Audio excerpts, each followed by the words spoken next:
Today's rhythm exercise is focused on the simple time signature 3/8. This is part 7 of 12.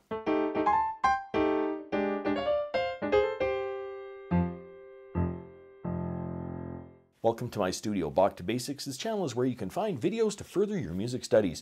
Now, while I try to remember the Face ID on my iPhone, let's read some rhythms.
If you found this video helpful, click like or subscribe, or visit my Patreon page linked in the description below for early access to videos like these and, well, whatever else I'm doing over there.